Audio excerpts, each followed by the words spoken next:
Hello guys, welcome to my channel. In this video, we will discuss the Salem Witch Trials. The biting wind howled through the narrow streets of Salem Village, Massachusetts, rattling the wooden shutters of small homes nestled in the thick of the New England wilderness. It was the winter of 1692, and a foreboding chill not only gripped the land, but had begun to settle deep into the hearts of the villagers. Whispers spread like fire through the town, igniting a hysteria that would lead to one of the most infamous periods of American history. Abigail Turner clutched her woolen shawl tightly as she hurried through the marketplace, her breath visible in the cold morning air. The village had always been a place of rigid piety, but now the usual solemnity had been replaced by unease. People huddled in groups, speaking in hushed tones, casting wary glances at their neighbors. The previous evening, yet another name had been added to the growing list of the accused. Martha Bishop was taken last night, a woman murmured near Abigail. A good wife, a healer, another whispered. She can be accused.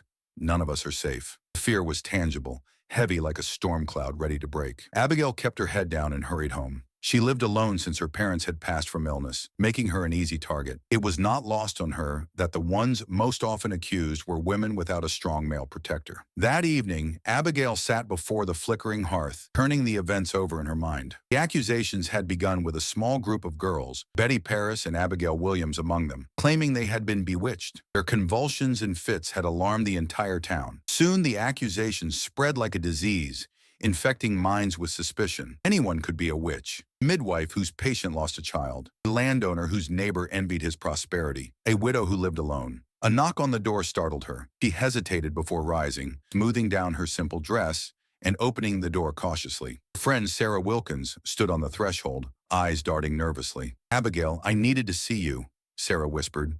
She stepped inside, glancing over her shoulder before shutting the door firmly behind her. "They're saying strange things about you." Abigail stiffened. "Who?" "Goody Proctor mentioned your name in the meeting house. She said she saw you with Goody Bishop 2 nights past." Abigail's heart pounded. He had only stopped by Martha Bishop's house to bring her some fresh herbs. Was an act of kindness now a crime? "I did nothing wrong." Sarah grasped her hand. "That doesn't matter anymore. The magistrates believe what they want to believe. You must be careful." Abigail barely slept that night. The darkness outside her home seemed alive with unseen threats. When morning broke, a deep sense of foreboding settled over her. The trials had already condemned many. Would she be next? Her fears were realized when the village constable knocked at her door that afternoon. "Abigail Turner, you are charged with practicing witchcraft and consorting with the devil. You will come with us."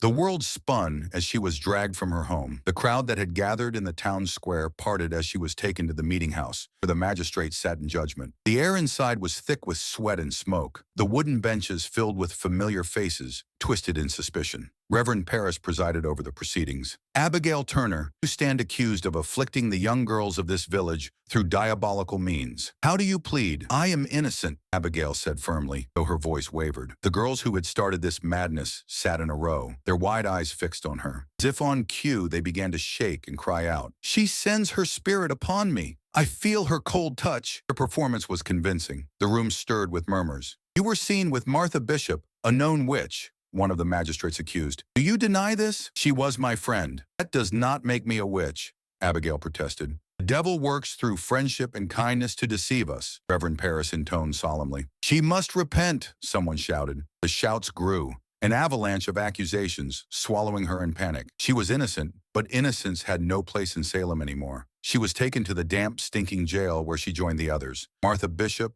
Rebecca Nurse, and Mary Easty, all good women condemned by fear. Days passed, then weeks. The trials continued, each testimony built on lies and hysteria. Abigail's once strong resolve weakened as she watched others taken to the gallows. The weight of impending doom crushed her. One night, Mary Easty grasped her hand. "You must not give them our souls, Abigail. Truth will outlive this madness." But truth had no place in Salem. When the day of Abigail's trial arrived, she saw the faces of those she once called neighbors twisted with suspicion. No defense could sway them. The verdict had been decided before she had ever spoken a word. "Guilty," the word echoed like a death knell. Abigail was led to Gallows Hill, her breath stolen by fear. The sun shone cruelly bright as she stood upon the wooden platform, the noose rough against her skin. She scanned the crowd, searching for Sarah. Their eyes met. Her friend wept, powerless. "May God have mercy on you all," Abigail said, her voice steady. The trap door opened. the Salem Witch Trials would eventually end. Reason returning to the village only after countless innocent lives had been lost. But for Abigail Turner and those like her, justice came too late.